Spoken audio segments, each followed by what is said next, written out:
우리 사랑방에 계시던 사랑방에 새들어 사시던 분 중에 서울에서 과외를 가르치시던 전문 선생님이 계셨어요. 근데 하필은 우리 그 사랑방에 계시니까 월세 안 받고 우리 아들 좀 가르쳐 주시오. 그리고 우리 어머님이 부탁을 해서 그래서 제 생에 2년도 없는 가정교사를 둬본 적이 있었습니다. 한 2년 정도요. 이제 제 친구하고 저하고 이제 둘이 그분한테서 공부를 했는데요. 오늘 갑자기 양반이 오늘은 공부 안 하고 놀러 간다. 그리고 놀러 간다고 끌고 갔는데 어디로 갔냐 하면 지방법원에 재판장에 데리고 갔어요.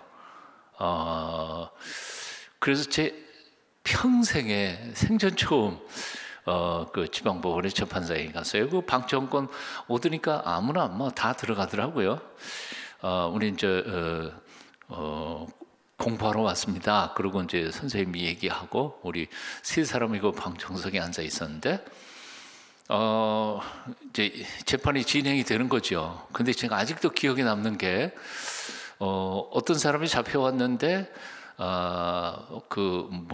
마늘밭에서 마늘을 한 삼태기 훔쳤다고 그 고소당해가지고 뭐 신문을 하는 게 복잡해요. 뭐 그냥 기면 기고 아니면 아니면 그러는데 뭐 복잡해요. 뭐 이름부터 시작해가지고 한 건 처리하더니 그 다음에는 뭐 두 사람이 아저씨 둘이 싸웠는데 누가 먼저 싸웠는지 그것도 한참 싸우고요. 그래서 제 어린 마음에 재미 하나도 없다 그런 생각하고는 나는 커서도 저런 거 안 할래. 그리고 왔던 기억이 있습니다. 여러분은 어떻게 읽고 있는지 모르겠습니다. 여기 지난주에도 우리는 사람의 생명이나 혹은 다른 사람의 재물이나 손상을 입었을 때 배상하는 민사 소송에 대한 소송법을 첫 번째 지난주에 했고요. 오늘도 역시 마찬가지입니다. 민사 소송에 대한 시민법을 우리가 공부를 하고 있습니다. 저는 이 본문을 읽으면서 이런 생각이 들어요. 대법원 법정에서 일어날 일이에요? 아니면 저 시골 구석에 제가 구경했던 그 조그만 시골 동네 법정에서 일어날 일이에요? 예? 아무리 봐도 이거는 대법원 판사가 뭐 할 수 있는 그런 건 아닐 것 같아요. 그죠? 시골에 조그만. 그런데 하늘과 땅을 지으신 창조주 하나님, 우주의 하나님, 역사의 주인이신 하나님이 요거를 계산하고 이렇게 법을 만들고 계신다는 것 자체가 그렇다 그런 생각이 들지 않으세요? 지난주에도 말씀 나눴던 것처럼 참 하나님이 굉장히 세밀하시다 그런 생각을 해봅니다. 우리는 가끔씩 이런 생각을 해요. 하나님이 뭐 이런 사소한 문제까지도 관심이 있으실까 그런 생각을 하지만 사실은 하나님은 나에게 있어서 그런 사소한 문제까지도 관심이 있으신 분이시라는 거죠. 여러분 믿으세요? 내가 계약서 잘못 써가지고 사기당한 거에 대해서 하나님이 마음 아프실까요? 대답을 못하죠. 하나님이 그거 관심이 있으실까요? 예, 있을 것 같아. 저도 있을 것 같아요. 왜냐하면 우리가 성경에서 만난 하나님은 그런 거에 관심을 가지고 계신 분이시니까 참 세밀하신 분이세요. 하영조 목사님 살아계실 때 제가 부산에서 목회할 때에 두란노 서원을 부산에서 이제 오픈을 하기로 작정하시고 저하고 나머지 한 부산에 있는 세 목사에게 위탁을 해가지고 이제 경영을 시작한다 그랬습니다. 맨 처음에 오픈한다고 이제 서울에 있는 목사 한 사람 파송하고 사무직원 해놓고 사무실을 제가 있던 교회 바로 옆부분에 사무실을 개설을 하게 됐는데 오자마자 딱 보고는 그냥 뭐 간판 하나부터 시작해가지고 그 색깔 글자 크기 와 그래서 내가 이런 생각을 했어요. 이야 저렇게 큰 일, 바쁜 일을 많이 하는 사람이 간판 색깔까지 저렇게 살피는구나, 그런 생각을 했습니다. 제 생각에는요, 큰 재벌 회사를 운영하는 회장님이 아주 사소한 문제에 관심 없을까요? 아니더라고요. 예, 저도 한평생 목회하면서 참 많은 사람들, 큰 일을 많이 하시는 분들도 제법 만나봤는데요, 엄청나게 큰 일을 하면서도, 대범한 것 같으면서도 사실은 작은 일에 굉장히 그건 찬찬하다고 표현하는 거예요. 찬찬한 거예요. 큰 사업을 하면서도 자기가 데리고 있는 직원들의 생일까지 기억하면서 그 자식들 챙겨주시는 찬찬함, 그런 분들은 정말 대단한 리더십을 가지고 있는 거죠. 근데 하나님이 그런 분이신 것 같아요. 어떤 사람들은 그렇게 생각합니다. 이제 크게 얘기하면 무신론, 그럼 하나님이 없다고 생각하는 사람들이죠. 예? 범신론, 그럼 세상이 전부 다 신이 깔려 있다고 생각하는 거죠. 근데 유신론은 하나님이 있다고 생각하는 사람들입니다. 근데 유신론이라고 해서 다 똑같은 사람들은 아니에요. 유신론 중에 하나님이 있긴 있는데 이신론이라고 하는 사람들이 있습니다. 이신론이라고 하는 것은 뭐냐면, 하나님이 온 세상을 이렇게 지었어요. 지은 건 틀림없어. 그렇지만 딱 지어놓고 자연 법칙에 의해서 잘 돌아가게 만들어 놓고는 당신의 저 하늘 꼭대기 어딘가에 딱 앉아가지고 구경만 하고 계신다는 거죠. 예? 인간사에 대해서 하나님 관심 없다는 거예요. 내가 열심히 잘 만들었으니까 니들끼리 잘 살아. 그리고 기적도 행하지도 않을 뿐만 아니라 역사에 간섭도 안 하시고 내버려 둔다는 거예요. 그 이신론적 성격 중에 하나가 바로 아인슈타인이 생각하는 자연 법칙으로서의 하나님을 생각하는 거예요. 하나님은 수학 논리의 수학 원리와 같은 그런 존재이지, 우리 인간의 마음속에 뭐 작은 마음, 섭섭한 마음, 그런 거에 관심 하나도 없다는 거예요. 그런데 오늘 본문 속에서 우리가 만나는 하나님은, 또 우리가 성경 속에서 만났고 우리가 한평생 신앙생활하면서 경험하는 그 하나님은 어떤 하나님이세요? 와, 한번 따라해 보실래요?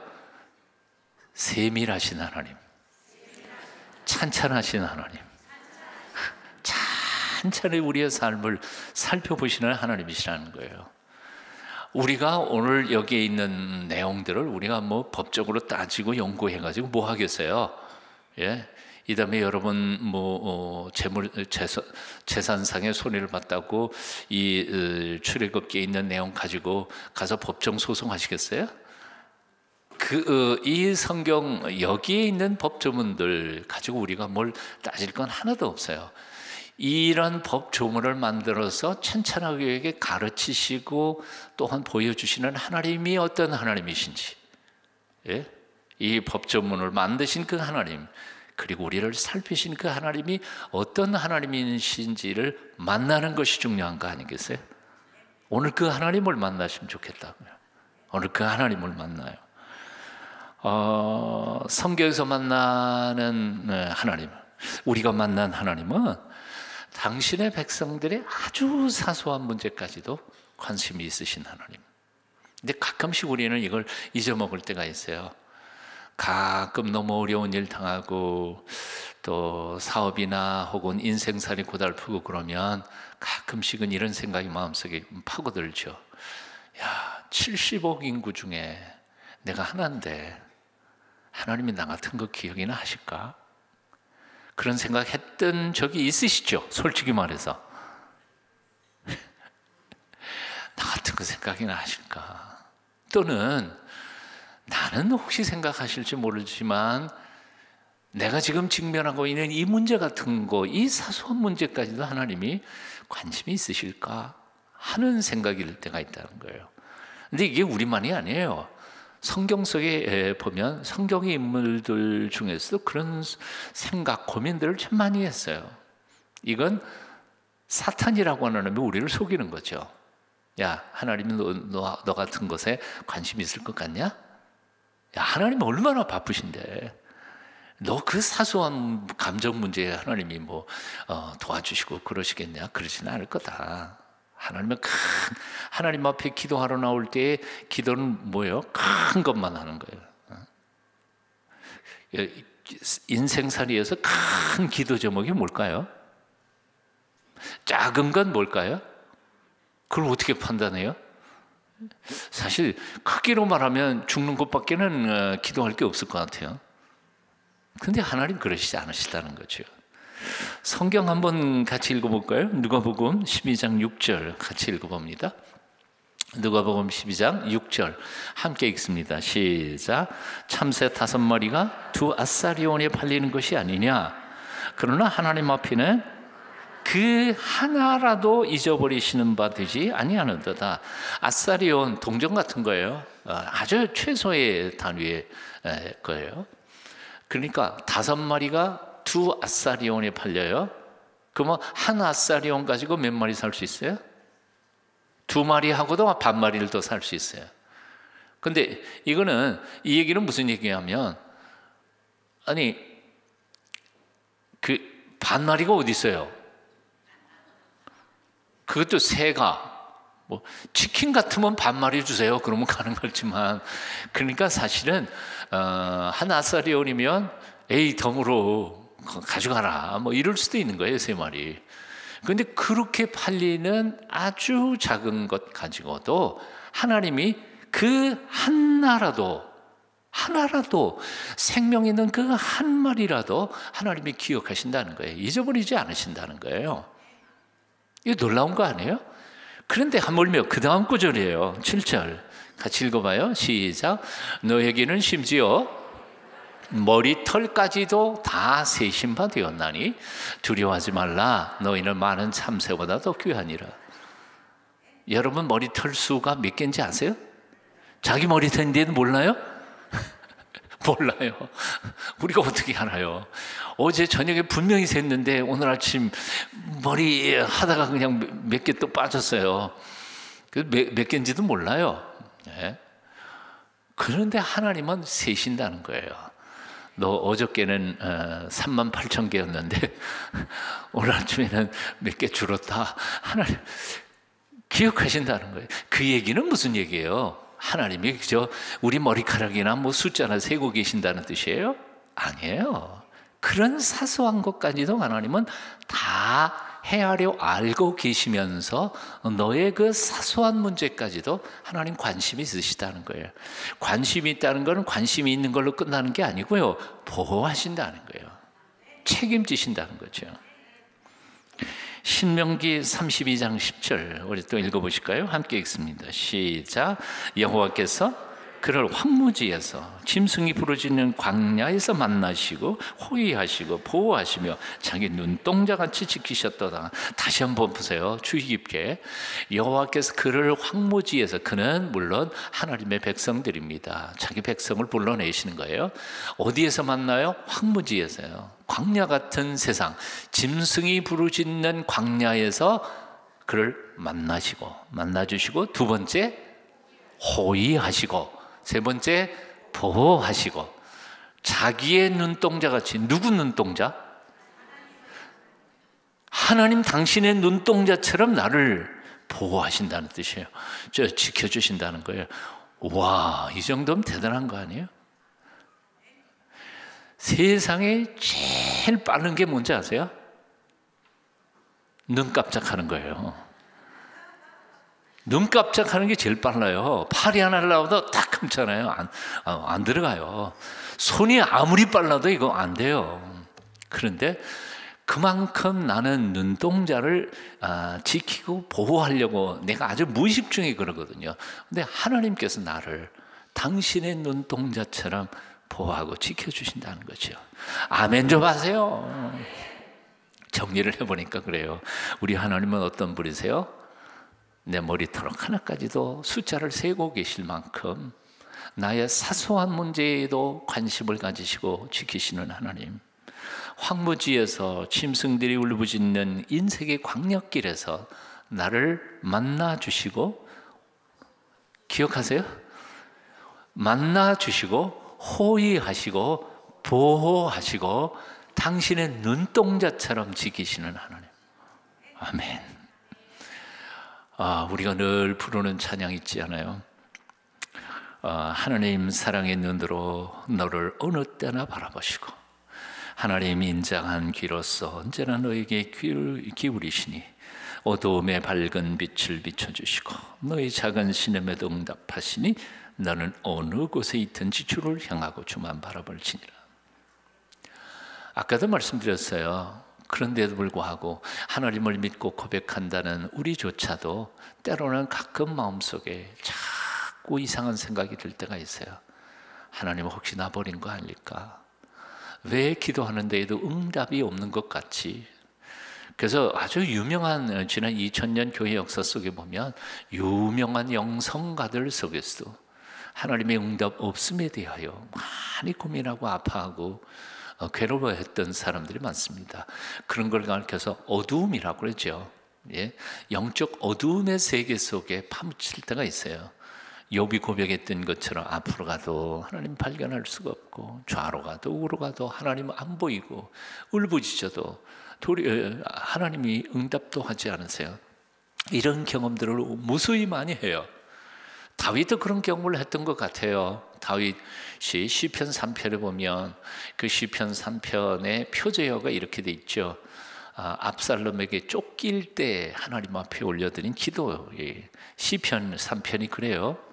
압살롬이라고 하는 아들 녀석이 자기 아버지 왕좌를 찬탈하겠다고 쿠데타 일으켜서 또 뭐 급하게 도망갔잖아요. 얼마나 절박했으면 왕국에 있는 자기 마누라들 다 버리고 갔어요. 예? 요단강 건너지 않으면 죽습니다. 그래서 그 밤을 타고 건넜어요. 건너지 않았더라면 아마 정말 죽었을 거예요. 그렇게 화급을 다투는 피난길에서 그는 하나님 앞에 이런 고백을 하죠. 그 시편 3편 2절에 보면 이런 구절이 나와요. 한번 볼까요? 같이 읽어요. 시작. 많은 사람이 나를 대적하여 말하기를. 그 다음에 뭐라고요? 그가 누구예요? 다윗이에요. 다윗은 하나님께 구원을 받지 못한다 하나이다. 사탄이라는 놈이 많은 사람들이 입술을 통해 가지고 계속해서 소문으로 들리는 거예요. 다윗의 귀에 들리는 거예요. 뭐라고 들려요? 에이, 이번에는 다윗도 끝났다. 하나님도 이제는 버린가 보다. 그런 절망적인 소식이 자꾸 다윗에게 들려오는 거예요. 여러분 참 한 번 들으면요, 에이, 부정할 수도 있어요. 두세 번 들어도 이겨낼 수 있어요. 근데 한 번 듣고 10번 듣고 100번 들어보세요. 처음에는 아니라 그렇게 부정하지만 어쩌면 하나님이 날 버렸는지도 몰라. 이게 내 인생의 끝일 수도 있을지도 몰라. 그런 절망적인 생각이 들잖아요. 다윗이 그런 상황이었단 말이에요. 그런데 그 다음 다윗의 글을 한번 볼까요? 시편 3편 3절입니다. 다윗은 들려오는 소식을 다 거부해요. 아니야. 그리고 선포해요. 같이 읽어볼까요? 여호와여, 주는 나의 방패시요 나의 영광이시요 나의 머리를 드시는 자신이이다. 머리를 든다는 게 뭘까요? 여러분 절망하면 어떻게 해요? 고개를 못 들어요. 쳐다보고도 싫고 하늘 보기도 싫고 땅만 보고 그냥. 그런데 하나님이 어떻게 해요? 야, 머리 들어. 머리를 들어서 소망 가운데 앞을 보고 하늘을 보고 가게 하시는, 내 머리를 들게 하시는 분이 하나님이시라는 거예요. 다시 한 번 더 3절부터 6절까지 뜻을 생각하면서 같이 읽어보십시다. 시작. 여호와여, 주는 나의 방패시요 나의 영광이시요 나의 머리를 드시는 자이시니이다. 내가 나의 목소리로 여호와께 부르짖으니 그의 성산에서 응답하시는도다. 내가 누워 자고 깨었으니 여호와께서 나를 붙드심이로다. 천만인이 나를 에워싸 진친다 할지라도 나는 두려워하지 아니하리이다. 아멘. 예, 여러분 사단에게 속지 마세요. 하나님이 너 같은 거 기억할 것 같냐? 세상에 지구상에 70억이 있어. 70억 분지 1인 너를 하나님이 뭘 기억이나 하겠냐? 그냥 포기해. 포기하지 마십시다. 하나님이 우리의 방패이시잖아요. 우리의 산성이시고요. 그 하나님은 나의 세상에 오늘 본문에 있는 시민법정의 이 배상 목록 이런 것까지 아주 찬찬하게 만들어서 우리의 삶 가운데 간섭하시고 지켜주시기를 기뻐하시는 하나님, 그 하나님이 우리의 하나님이신 것을 잊어버리지 말아야 할 줄로 믿습니다. 우리 찬송 한번 부를까요? 나만 떠들면 재미가 없어요. 그래서 우리 하나님의 사랑을 사모하는 자 같이 찬양 한번 하시겠습니다. 하나님의 사랑을 사모하는 자, 하나님의 평안을 바라보는 자, 너의 모든 것 창조하신 우리 주님이 너를 얼마나 사랑하시는지.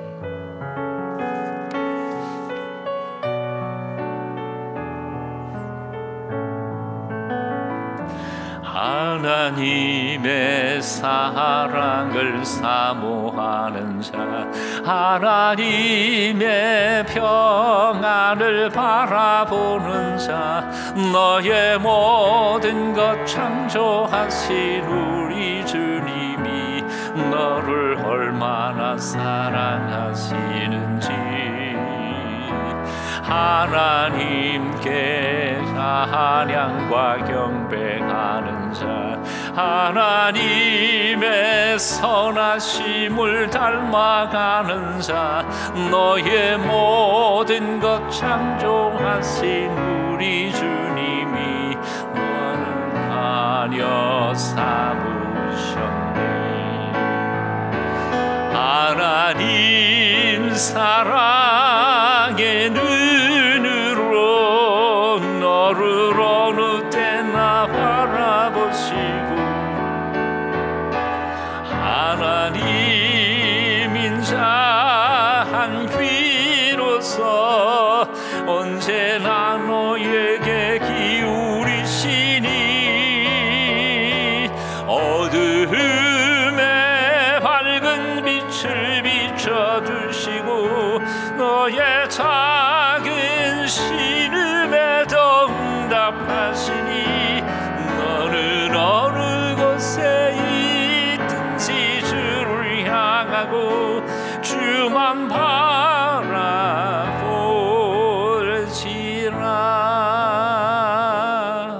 반복하지 않고 여기서 주님만 바라보십시다.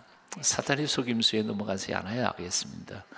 하나님은 크신 분이시지만 우리의 삶의 아주 사소한 것까지도 찬찬히 살피시며 우리를 지켜주시는 하나님이심을 잊지 마십시다. 내가 그동안 지난 몇 달 동안 혹 사기당한 거 있다면 하나님이 어떤 방법으로든지 갚아주실 줄로 믿습니다. 억울한 일 당한 거 하나님 기억하실 겁니다. 이 얘기는 거꾸로 뒤집어도 마찬가지예요. 내가 실수했고 나는 아무것도 아니라고 생각했던 아주 작은 실수라도 하나님 기억하신다는 사실을 기억하고 하나님 앞에 회개하는 마음으로 삶을 고치고, 내가 거룩하니 너희도 거룩하라, 레위기서 19장 2절에 말씀하신 것처럼 아주 작은 죄악까지도 하나님 앞에 내어놓으며 거룩하고 성결하게 살아가기를 애쓰는 저와 여러분이 되어야 할 줄은 믿습니다. 오늘 본문이 우리에게 주시는 두 번째 메시지 살펴봅니다. 오늘 본문에는 앞에서도 그 얘기 나왔지만 본문의 15절까지의 내용 속에는 여러 가지 내용이 담겨 있죠. 그러니까 1절부터 4절까지는 남의 재산을 훔쳤을 경우에 어떻게 보상할까, 또 5절, 6절은 도적질은 아니지만 가축을 관리를 소홀히 해서 혹은 나의 과실로 남의 재산을 축내했을 경우에 어떻게 배상할 거냐, 보상 문제. 7절부터 13절까지는 맡겨놓은 물건인데 누가 훔쳐갔든지 아니면 맡은 그 사람이 아주 악심을 가지고 직거를 삼았다든지 뭐 이런 케이스, 이런 경우에 어떻게 처리할 거냐, 또는 빌려온 물건이었는데 내가 정말 잘 사용했는데 어떻게 고장이 났어요, 망가졌어요, 혹은 죽었어요. 이 보상 문제 어떻게 할 거냐. 정말 이건 농촌에서 일어날 일인데 하나님께서 잘 이렇게 해서 살펴주십니다. 그러나 1절부터 15절까지 쭉 있게 읽어보면 전체의 흐름 속에 숨어있는 것은 도둑질입니다. 도적질에 대한 이야기예요. 내가 물건을 맡았는데 잃어버렸다. 누가 도적질했느냐 하는 거예요. 앞에서 1절부터 4절까지도 도적질이지만 뒤에도 마찬가지입니다. 이 문제에 대하여 다시 한번 하나님께서 다시 되짚어 가고 계십니다. 여기에 특별히 이제 1절부터 4절까지는 이 도적질에 대하여 굉장히 하나님이 엄하게 보상 문제를 강조하고 계심을 봐요. 소를 한 마리 훔쳤어요. 그러면 그 갚을 때는 몇 배로 갚아요? 아까 우리가 읽었잖아요. 몇 배요? 5배. 와, 2배도 아니에요. 50% 배상하는 것도 아니에요. 500%로 갚아야 되는 거예요. 양을 훔쳤을 때는요, 4배로 갚아야 돼요. 이거는 요즘의 법에서도 조금은 과하다 그렇게 느끼지 않겠냐 하는 거예요. 근데 하나님께서는 이것을 굉장히 엄하게 다스리고 계신 거예요. 이유는 간단해요. 왜냐하면 도둑질은 왜 하는 겁니까? 우리의 마음속에 있는 탐심 때문에 도둑질하는 거죠. 예, 탐심이요. 탐심이라는 것은 야고보에도 나오고 히브리서에도 나오지만 만악의 죄의 근원이기 때문에 그렇다는 겁니다. 자, 죄가 어디서 나왔어요? 바로 하나님께서 아담과 하와를 에덴 동산에 두셨는데 최고의 삶의 조건으로 두셨는데 그들은 하나님이 주신 삶의 조건에 감사하지 않았습니다. 그리고 족한 줄 몰랐습니다. 그리고 그들이 뭘 쳐다봤어요? 우리도 하나님처럼 되고 싶은 거였죠. 그게 바로 탐심이라는 거예요. 하나님께서 내게 주신 조건과 환경에 대하여 기뻐하며 자족하며 감사할 줄 모른 채 옆에 있는 사람 거를 보면서 탐욕을 부리는 거, 그게 탐심이라는 거예요. 예? 이것은 하나님께서 만죄악의 근원이기 때문에 하나님이 이걸 싫어하신 거예요. 그게 재산을 탐한 것이든지 명예를 탐한 것이든지 아니면 무엇이든지 권력을 탐한 것이든지 간에 옆에 걸 탐하다가 보면 그건 반드시 죄악으로 갈 것이기 때문에 철저하게 금하신 것이 하나님께서 원하신 것이었던 거죠.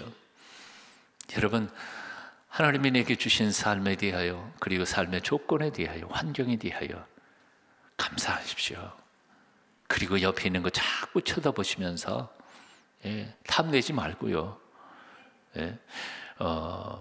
도둑질을 실제로 손으로 훔쳐낸 건 아닐지라도 자꾸 탐내는 마음, 그게 바로 복음서에서 산상수훈에서 주님께서 말씀하신 뭐예요? 이미 간음한 거고 이미 도둑질한 거예요.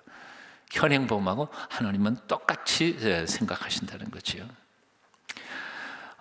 참 재미있는 것이 있어요. 목사들뿐만 아니라 모든 사람들의 마음속에 숨어있는 게 비교의식이라고 하는 거죠. 그리고 오늘날 이 시대에 크리스찬들 속에 숨어있는 비교의식은 너무너무 심각한 문제가 있습니다. 하나님, 나 참 열심히 살았거든요. 근데 쟤는 저만큼 주시고 왜 나는 요만큼 주세요? 이게 비교의식이에요. 예? 정말 나 목회 열심히 하거든요. 근데 신학교 다닐 때 나보다 공부 못했던 저 친구는 몇천 명 모이는데 말이에요.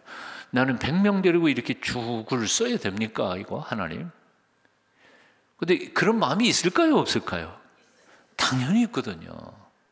그러니까 이게 영적 시험이고요, 테스트고요. 하나님 앞에 이 마음을 하나님 앞에 해결하지 못하고는 정말 순수하게 하나님 앞에 목회를 할 수가 없어요. 굉장히 심각한 문제입니다. 이거는 뭐 목사 얘기, 제가 목사니까 목사 예를 든 거죠. 평신도는 안 그래요? 장로님들은 안 그러세요? 예? 구역장님들, 권사님들은 안 그러세요?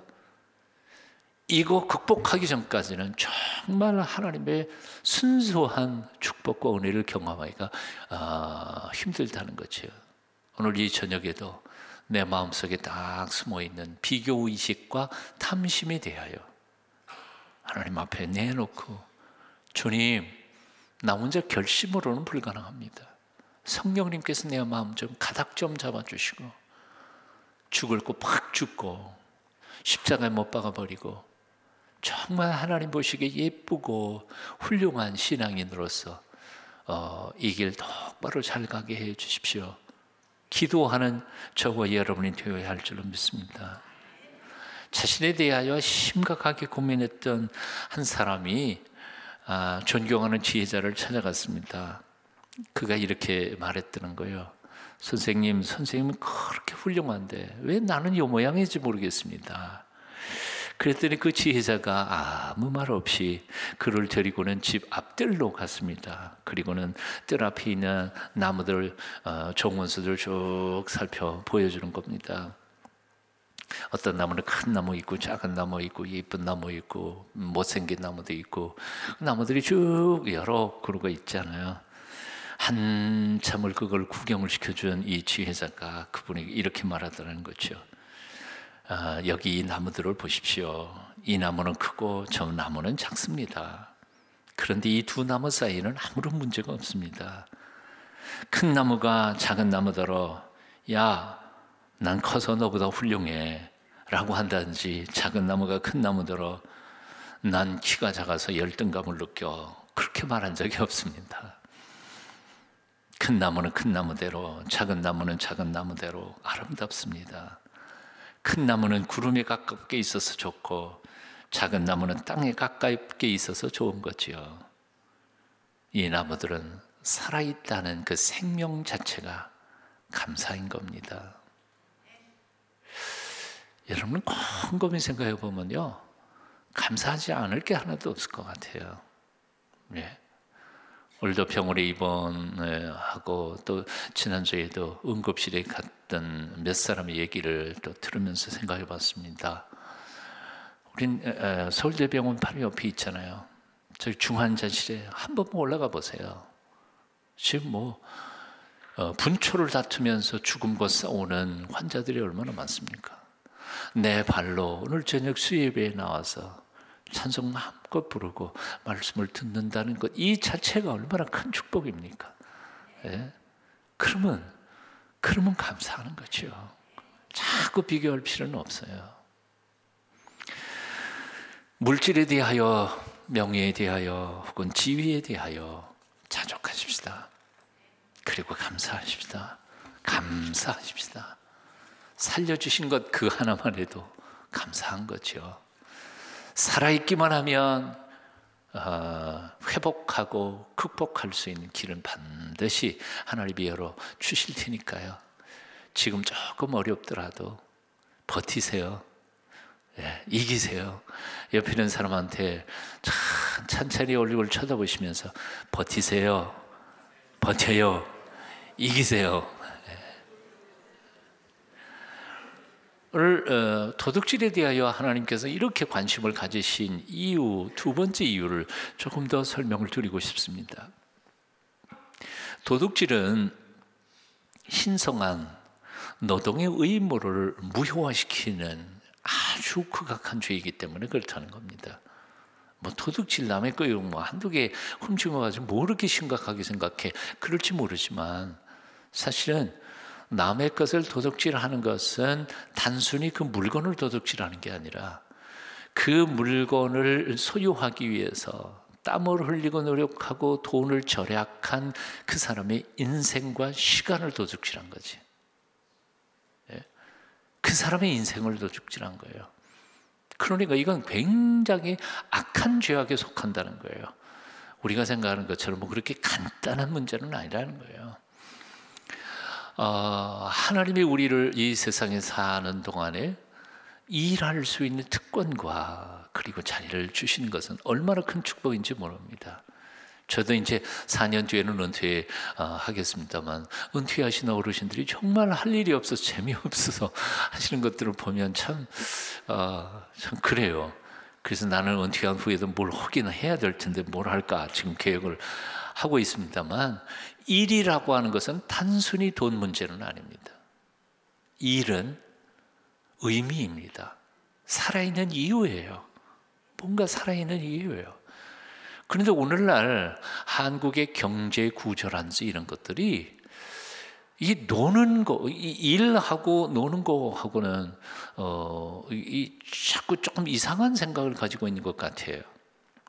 자, 선비들은 밤낮 글줄이라 읽으면서 노는 게 좋아 보였거든요, 옛날에. 예, 선비들 중시하다가 보니까. 그래서 실제로 물건을 만들고 일을 하고 하는 사람들을 별로 그렇게 좋게 여기지 않았던 거예요. 상민들. 그러나 사실은 그것은 좋은 형태의 사회는 아니었던 겁니다. 실제로 일하는 게 얼마나 소중한 것인지요. 요즘도 그러잖아요. 요즘 친구들 오랜만에 만나면 뭐해? 그럼 뭐예요? 뭐해? 그러면 뭐라고요? 뭐 한다고 얘기해요? 아니요. 열심히 일하면서도 놀아. 왜요? 노는 게 좋아 보이니까 그래서 그런지. 놀면서도 먹고 사는 거 가만히 생각하면 좋을 것 같은데 사실은 그렇지는 않은 것 같아요. 돈을 못 벌어도 열심히 일하는 모습이 아름다운 것 아닐까. 주식 투자, 증권 이런 것이 사실은 현대 사회에서는 뭐 금융이나 경제 돌아가는 도구이긴 하지만 사실 이 도덕적 윤리적으로는 별로 그렇게 좋은 건 아닐 거라고 생각이 됩니다. 왜냐하면 그 중에 아주 일부 몇 퍼센트는 10배로 남기기도 하고 100배로 남기기도 하고 그러니까 나도 혹시 그래가지고 그냥 컴퓨터에 다 늘을 밝히고 그러는데 그게 아무나 그렇게 되는 겁니까? 예? 한양대학의 경영학 주식 강의하시는 교수님, 어느 교회 집사님이셨어요 예전에. 우리 목사들이 하도 주식 투자 뭐 그런 얘기들이 하도 많아가지고 그분 모셔다가 주식 특강을 한 번 했습니다. 별걸 다 들었죠. 예. 그분 한 90분 강의를 그때 제 방에서 한 10분 목사님들, 담임 목사님들 모셔서 목사도 경제를 좀 알아야 된다 그래서 들었는데 그분이 의외의 말씀을 하셨어요. 무슨 말씀 하신 줄 알아요? 자기 일가 친척 중에서 주식 투자하다가 절반을 날려버렸대요. 뭐 20억인가 투자했는데 10억을 날렸대. 그래 10억 남았대. 그런다고 당신이 주식 전문가니까 이거 말해 좀 해달라고 그러고 10억을 갖다 안겼대 자기한테. 근데 10억 가지고 그거야 뭐 내가 전문가니까 하여튼 만회해서 드리죠. 그리고 10억을 받아놓고 굴렸는데 이게 내 마음대로 안 되더라는 거죠. 그리고 1년을 겨우 오르락내리다가다 1년 만에 10억 그대로 해가지고 못하겠다고 갖다 도로가 또 줬다. 그 얘기를 고백처럼 하면서 우리에게 하는 얘기가 목사님들 교회에서 뭐 최고의 주식 전문가가 아닌 다음에는 교인들 함부로 그런 거 하지 말게 하시는 게 좋겠습니다. 그 얘기 충고를 저한테 하더라고요. 주식은 그래도 어쩌면 조금은 건강할 건지 모르죠. 요즘에는 뭐예요? 이 복권 또는 뭐예요? 경마하는 거 해가지고 날리고 이런 거예요.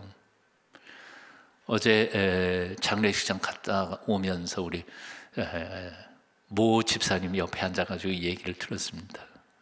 공사장에 가갖고 그렇게 뼈 빠지게 일한 돈을 가지고 그 사람들이 다 그냥 경마장에 날리고 뭐에 날리고 그래서 뭐 비 오면 공치고 사실은 버는 게 기술자들은 하루에 20만 원씩 버는 사람도 있다는 거죠. 근데 20만 원씩 벌면 얼마나 많은 겁니까? 열흘이면 200만 원 아니에요. 예? 그러면 제법 살만 하겠잖아요. 그래서 내가 살만 하겠네요. 그랬더니 그 양반이 하는 말이 그걸 그대로 모아가지고 먹고 살면 괜찮은데 이 경마장에서 날리고 화투에서 날리고 오늘은 공친다니까 술 먹자 그래갖고 술 먹고 날리고 그러니까 남는 게 하나도 없다는 거예요. 밤낮 배고프다는 거지요. 자, 뭐예요? 공것으로 우리가 뭔가를 하려고 하는 이것 생각부터 바꾸지 않으면 하나님께서 우리에게 주신 은혜와 복을 우리는 유지할 수 없다는 겁니다. 하나님께서 우리에게 복 주신다는 것에 대해서 우리는 좀 심각하게 생각해 볼 필요가 있습니다. 창세기 41장 52절 한번 같이 읽어보실까요? 요셉에 대한 이야기죠. 요셉의 둘째 아들 이름이 뭐예요? 에브라임이잖아요. 근데 그 뜻이 이런 거예요. 52절 함께 읽어요. 시작. 차남의 이름을 에브라임이라 하라 하였으니 하나님이 나를 내가 수고한 땅에서 번성하게 하셨다 함이었더라. 뭐라고요? 어느 땅에서? 내가 수고한 땅에서요. 요셉은 그냥 가만히 있는데 그냥 하나님이 복 주셨대, 그거 아니에요. 요셉 애굽 땅에서 정말 죽을 고생을 했잖아요. 죽을 고생해서 땀 흘리니까 하나님께서 그 고생한 땅에서, 수고한 땅에서 하나님이 복 주시고 번성케 한 거지, 가만히 앉아있는 사람에게 번성하게 하는 건 아니란 말이에요. 신명기 12장 7절 하반절도 한번 읽어봅니다. 신명기 12장 7절 너희의 하나님, 시작. 너희의 하나님 여호와께서 너희의 뭘로? 손으로 수고한 일에 복주심으로 말미암아 너희와 너희의 가족이 즐거워할지니라. 뭐예요? 손으로 수고한데 하나님이 복을 주시는 거죠. 그래서 가정들이 행복해지는 거예요. 땀 안 흘리고 저절로 되는 일이 없다 그 말이에요. 시편 128편 1절을 또 읽어봅니다. 시편 128편 1절 2절 같이 읽어볼까요? 여호와를 경외하며 그의 길을 걷는 자마다 복이 있도다. 이 절은 내가 안 찍어준 것 같으네요. 제가 읽어드릴게요. 한번 따라해 보세요. 내가 네 손이 수고한 대로 먹을 것이라. 어떻게 먹어요? 내 손이 수고한 대로 하나님이 먹여주시는 게, 그게 하나님이 주시는 축복이라니까요. 근데도 지 노력도 안 하고 수고도 안 하고 그냥 남의 거 그냥 대충 좀 뭐 해가지고 얻어먹으려고, 이건 아니란 말이에요. 하나만 더 읽어봅니다. 갈라디아서 6장 7절 8절입니다. 같이 읽습니다. 시작. 스스로 속이지 말라. 하나님은 없인 여김을 받지 아니하시나니 사람이 무엇으로 심든지 그대로 거두리라. 자기의 육체를 위하여 심는 자는 육체로부터 썩어질 것을 거두고 성령을 위하여 심는 자는 성령으로부터 영생을 거두리라.